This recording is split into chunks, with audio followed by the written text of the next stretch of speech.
सभी बच्चों को नमस्कार। जैसा कि हमारा महाकवि भूषण चल रहा था, महाकवि भूषण के बारे में पढ़ रहे थे हम। भूषण के बारे में काफी बता दिया है। श्रृंगार रस के जो कवि थे रीति काल में, इन श्रृंगार रस के कवियों से हट करके इन्होंने रीति काल में वीर रस में अपना काव्य लेखन किया। अपने काव्य का विषय वीर रस को बनाया और अपनी काव्य परंपरा यानी रीति काल की जो काव्य परंपरा थी, श्रृंगार रस की जो काव्य परंपरा थी, श्रृंगार रस में जो काव्य लेखन हो रहा था, उन सब से हट करके इन्होंने वीर रस में कविताएं लिखी। महाकवि भूषण वीर रस के इकलौते ही कवि हैं। करीब 200 सालों तक रीति काल चला और इस रीति काल में लगभग 200 वर्षों तक सभी कवियों ने श्रृंगार रस में लिखा। नायक नायिका का वर्णन किया, प्रेमी प्रेमिका का वर्णन किया। श्रृंगार रस के दोनों पक्ष संयोग श्रृंगार और वियोग श्रृंगार, यानी जहाँ पर प्रेमी और प्रेमिका का मिलन होता है, आपस में एक दूसरे से जहाँ मिलन होता है वहाँ संयोग श्रृंगार रस होता है, और जहाँ प्रेमी और प्रेमिका का बिछुड़ना होता है, एक दूसरे से दूरियां होती हैं, वहाँ पर वियोग श्रृंगार रस होता है। तो संपूर्ण रीति काल में जो श्रृंगार रस की धारा बही, उस श्रृंगार रस की धारा में इकलौते ही कवि भूषण थे जिन्होंने इन सब की काव्य परंपरा से हट करके वीर रस में काव्य लेखन किया। और इन्होंने अपने आश्रयदाता, एक तो है शिवाजी और दूसरे हैं छत्रसाल। कौन से हैं? छत्रसाल। इन दो राजाओं की, मराठा सरदारों की वीरता का बखूबी वर्णन किया है शिवाजी और छत्रसाल। इन दोनों की प्रशंसा की है। इन दोनों का युद्ध क्षेत्र में जो पराक्रम है उसका वर्णन किया है। इनके महलों का वर्णन किया है। इनकी स्वयं की कार्य क्षमता का वर्णन किया है। युद्ध कुशलता का वर्णन इन्होंने किया है। सबको इन्होंने हट करके, सबसे हट करके शिवाजी और छत्रसाल की उस युद्ध प्रियता, युद्ध क्षेत्र में अपनी कुशलता का बखूबी वर्णन किया है। किसने? महाकवि भूषण ने। और शिवाजी और छत्रसाल की प्रशंसा में अपने पद लिखे। तो हमने शिवाजी के बारे में पढ़ा, शिवाजी के बारे में, छत्रसाल के बारे में पढ़ा। अब इनके कुछ स्फुट पद हैं। कौन से पद हैं? स्फुट पद। ऐसे पद होते हैं स्फुट पद जो बिखरे हुए होते हैं, एक कतारबद्ध पंक्ति में क्रमबद्ध तरीके से ना होकर के जहां तहां से कोई पद ग्रहण किया जाता है, यहाँ वहां से कोई पद लेकर के उसको आधार बना करके काव्य लेखन किया जाता है। एक प्रकार से स्फुट पद कहलाता है। छितराया हुआ पद, बिखरा हुआ पद। तो इन्होंने देखो स्फुट पदों में ये पद लिया है। देखो पहला पद है, ये पढ़ेंगे हम। शाही तनय शरजा शिवा की सवा जा मध्य, मेरुवारी सुर की सवा को निद्रत है। भूषण वनत जाके एक एक शिखर ते, केते दो नदी नद की रेल उतरत है। जौन को हंसत ज्योति हीरा मणि मंदिर, कन्नरन में छवि कुहू की उछरत है। ऐतो ऊंचो दुर्ग महाबली को जामे नख तावली, सो बहस दीपावली करत है। कितना बढ़िया पद है। शिवाजी की प्रशंसा में फिर से शिवाजी के शौर्य का वर्णन है, शिवाजी के पराक्रम का ही वर्णन किया गया है, उन्हीं की वीरता का वर्णन किया गया है, उन्हीं के किए गए कारनामों का यहाँ पर वर्णन किया गया है। तो देखो, शाही तनय सरजा शिवा। शाही माने शाहजी, इनके पिताजी का नाम था शाहजी। क्या नाम था? शाहजी। तनय मान होता है पुत्र। तनय माने क्या होता है? पुत्र। सरजा शिवा यानी ये शिवा माने शिवाजी, और सरजा इनकी क्या थी? एक उपाधि। शाहजी के पुत्र सरजा शिवाजी। सर्जा क्या थी इनकी उपाधि। सर्जा यानी सभी को और जय प्राप्त करने वाले, सभी को सर करने वाले, सभी को गुलाम बनाने वाले, जिसको भी युद्ध क्षेत्र में, जिससे भी युद्ध क्षेत्र में जाकर के मुकाबला किया उसको सर कर लिया, उसे गुलाम बना लिया, उसे अपने अधिकार में कर लिया। तो एक प्रकार से उपाधि मिल गई सर्जा शिवा। शिवा माने शिवाजी की, सवा माने सवा, जा माने जिसके, मधि माने मध्य में, जा माने जिसके, मधि माने मध्य में, मध्य यानी बीच में। शाहजी के पुत्र सर्जा शिवाजी सवा के, सवा की सवा यानी शिवा की सवा यानी शिवाजी की सवा जिसके मध्य में, है माने है। क्या देखो, मेरुवारी सुर की सभा को निद्रत है। मेरुवारी माने सुमेरु पर्वत वाली, सुमेरु पर्वत वाली। सुर माने होता है देवता, और देवता यहां पर कौन सा है, इंद्र देवता। कौन सा देवता है, इंद्र। की माने की, सवा माने सवा, को माने को, निद्रत माने निंदा करता है, निद्रत माने निंदा, अवहेलना करना, किसी की तिरस्कार करना, निंदा कर देना। कितना बढ़िया पद है, देखो सुनो फिर से। शाही तने सर्जा, शाही माने शाहजी के, तने माने पुत्र, सर्जा शिवाजी की जो सभा है और जिसके मध्य में, सभा जा मधि माने जिसके मध्य में, यानी जहां पर, जिस किले के, जिस दुर्ग के मध्य में, जहां पर कौन की सभा चलती है, शिवाजी की। माना कि ये कोई दुर्ग है, ये क्या है, कोई दुर्ग है, और यहां पर एक छोटा दुर्ग है जहां पर शिवाजी की क्या चल रही है, सभा।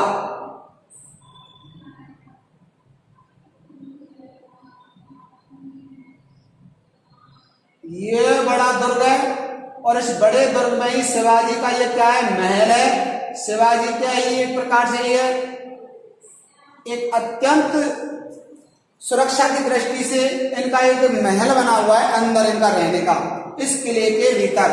तो देखो, शाही तने सर्जा शिवा की सवा जा मधे।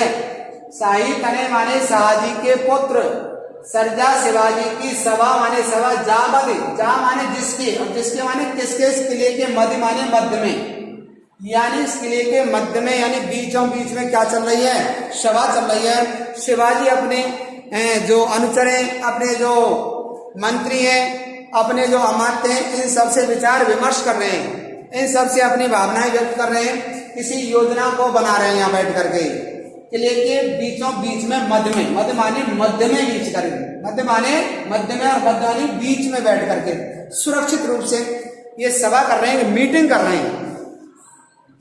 किसके पुत्र हैं, शाहजी के पुत्र हैं। कौन है, शिवाजी हैं, और जिसके सभा के मध्य में जाकर के ये अपना कार्य कर रहे हैं।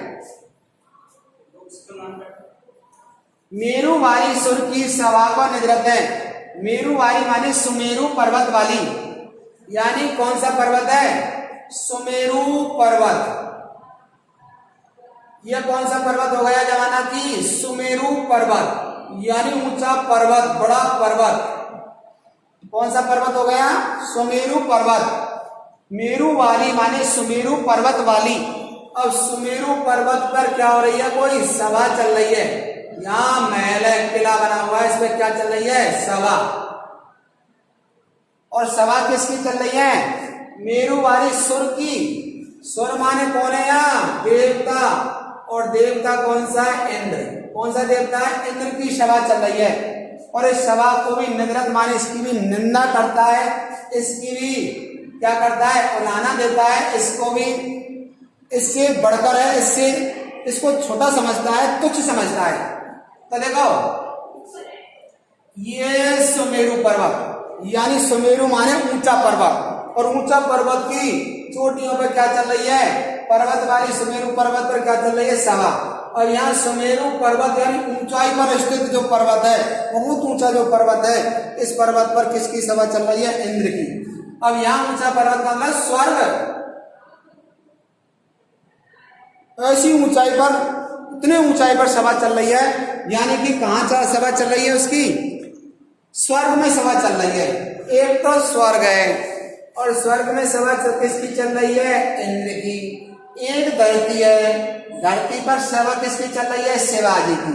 धरती पर यह किला बना हुआ है और किले के मध्य में बीचों बीच में सुरक्षित स्थान पर बैठकर सरदार शिवाजी यानी शाहजी के पुत्र शिवाजी क्या कर रहे हैं, सभा कर रहे हैं, मीटिंग कर रहे हैं। और यहाँ कौन मीटिंग कर रहा है, स्वर्ग में इंद्र कर रहा है। लेकिन ये जो इंद्र की सभा है, कौन की सभा है, इंद्र की जो सभा है, इस शिवाजी की सभा के सामने कैसी नजर आ रही है, छोटी नजर आ रही है, बौनी नजर आ रही है, तुच्छ नजर आ रही है।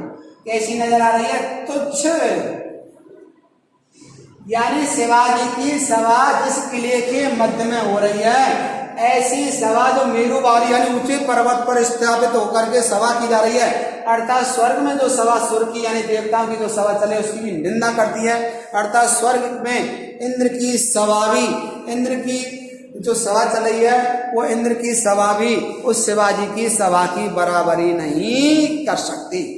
सीधा समझेंगे, शिवाजी की सभा, इधर इंद्र की सभा।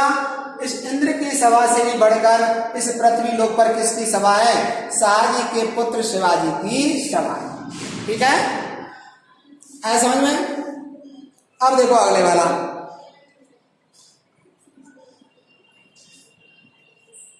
भूषण बनत जाके एक शिखर के केते दो नदी नद की रेल उतरत है। भूषण कवि जी कह रहे हैं, बनत माने सुनाई पड़ता है। बनत माने क्या, सुनाई, सुनाई पड़ता है, आवासित होता है। जाके माने जिसके, एक एक शिखर के यानी एक एक शिखर माने चोटी से। शिखर माने क्या होती है, चोटी। भूषण कवि जी कहते हैं जब सुनाई पड़ता है, ऐसा आवाज होता है, ऐसा मालूम पड़ता है।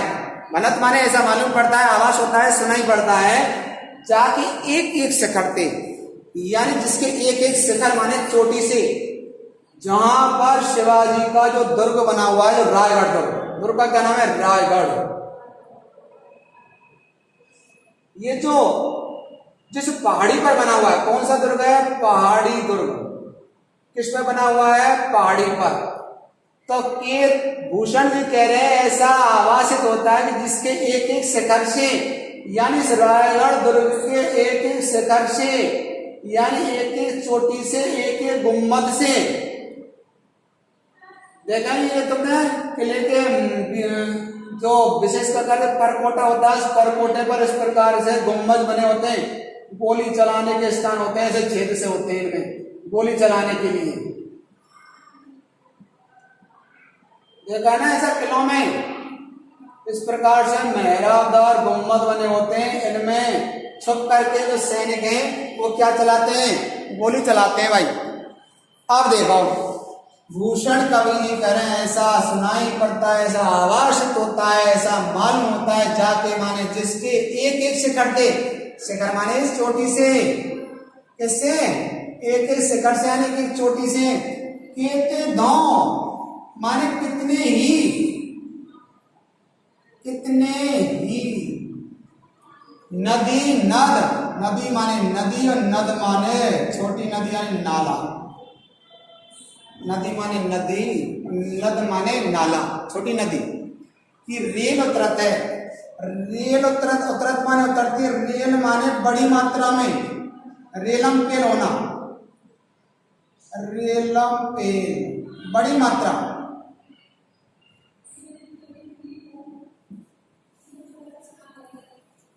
भूषण कवि जी कह रहे हैं भाई ये जो चोटी हैं, ये शिखर हैं, इन शिखरों से, चोटियों से कितने ही नदी नदी यानी यहाँ से, यहाँ से, यहाँ से, इस प्रकार से इनमें से कितने ही नदियों की धाराएं प्रवाहित होती रहती हैं। यानी कि जो शिवाजी के जो महल है, शिवाजी के महल रायगढ़ दुर्ग जो है, उस रायगढ़ दुर्ग में जितने भी मेहराब हैं, जितने भी गुम्बद हैं, उन मेहराब से, गुम्बद से कितने ही नदी नद यानी कितने ही नदी और नद माने छोटे नाले प्रवाहित होते रहते हैं, रेलम पेल होती रहती है। इसका आवाज ही नहीं होता, यानी एक एक जो शिखर है एक एक चोटी इतनी इतनी ऊंचाई पर है कि बारिश के समय, बरसात के समय वहां नदी नालों की रेलम पेल बन जाती है, ठेलम पेल बन जाती है। ऐसा आभासित होता है। आगे क्या करा देखो, जौन को हसत ज्योति हीरा मणि मंदिर कंदरन में छवि कुहू की उछरत है। जौन को हसत ज्योति हीरा मणि मंदिर, जौन माने होती है चांदनी, जौन माने क्या होती है चांदनी।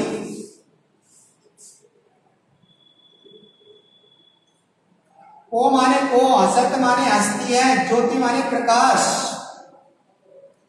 हीरा माने हीरा और मणि, हीरा मणि, मंदिर माने मंदिर, महल, महलों में जो मंदिर बने। कंदरन में, कंदरन माने होता है गुफा, कंदरा माने क्या होती है गुफा। मैं माने मैं, छवि माने सुंदरता, छवि का अर्थ क्या है सुंदरता। कुहू माने होता है अमावस्या, कुहू का अर्थ क्या है अमावस्या।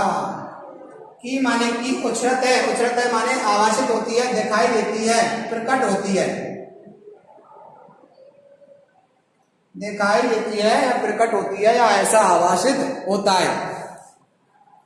तो देखो जौन को हसत ज्योति हीरा मणि मंदिर, भूषण कवि जी कह रहे हैं जब जौन को हसत यानी कि जब जौन माने वहां पर चांदनी होती है तो ऐसा आभासित होता है कि हसत ज्योति प्रकाश हीरा मंदिर, यानी हसत माने हंसती हुई सी, ज्योति माने प्रकाश, हीरा और मोतियों का, और मंदिर माने जो शिवाजी के जो मंदिर है, शिवाजी के जो महल है, इनमें हीरे और मोती जड़े हुए हैं। और जब ये हीरे मोती चमकते हैं तो ऐसा लगता है जैसे चांदनी बिखर गई हो, चारों तरफ प्रकाश फैल गया हो।